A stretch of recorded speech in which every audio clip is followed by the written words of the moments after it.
Bonjour et bienvenue dans ce flash d'information.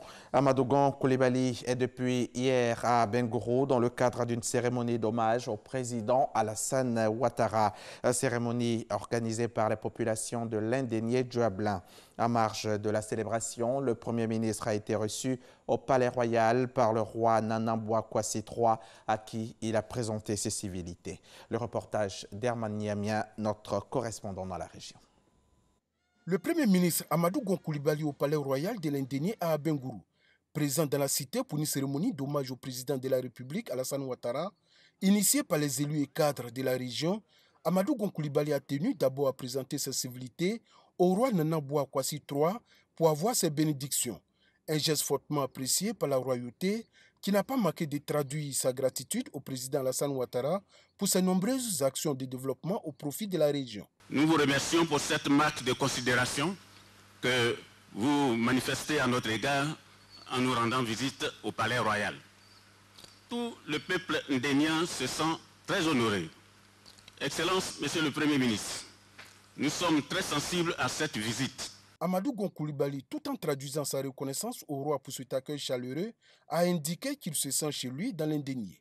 Des cérémonies ont eu lieu à Bétier, des cérémonies ont eu lieu à Anjibilekro, mais que les cérémonies principales et finales devaient se dérouler ici même, ici à Bengourou.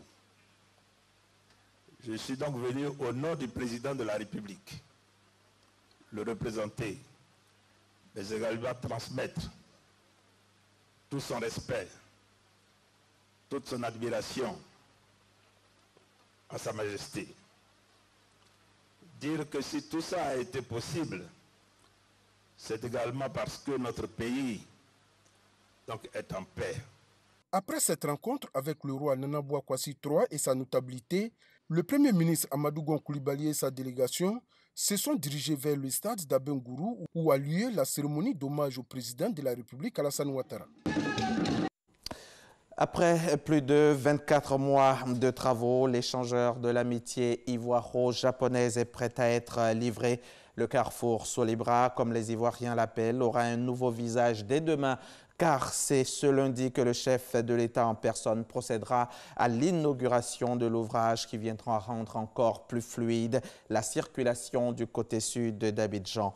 Nos reporters y ont fait un tour avant l'ouverture officielle. Leur reportage à suivre tout à l'heure dans le 13h.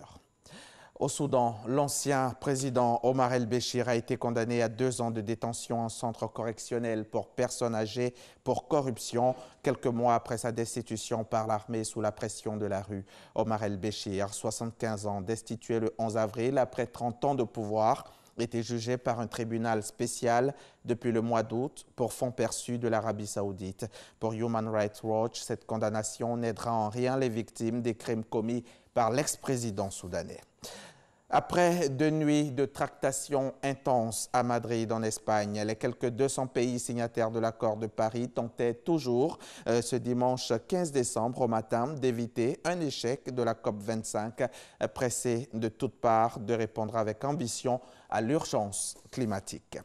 Le Liban a connu hier samedi 14 décembre la pire journée de violence entre des manifestants et les forces de l'ordre, et ce, depuis le début du mouvement de contestation populaire le 17 octobre dernier, dirigé contre les dirigeants et la classe politique.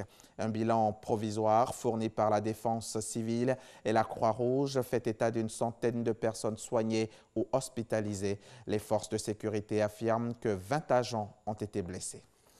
C'est la fin de ce flash. Merci de l'avoir suivi. Rendez-vous à 13h pour le journal au cours duquel vous aurez droit à votre magazine du dimanche. Aujourd'hui, je recevrai Namizata Sangaré, la présidente du CNDH, le Conseil national des droits de l'homme. Avec elle, nous parlerons de la quinzaine des droits de l'homme qui vient tout juste de s'achever. C'est à suivre et c'est sur RTI.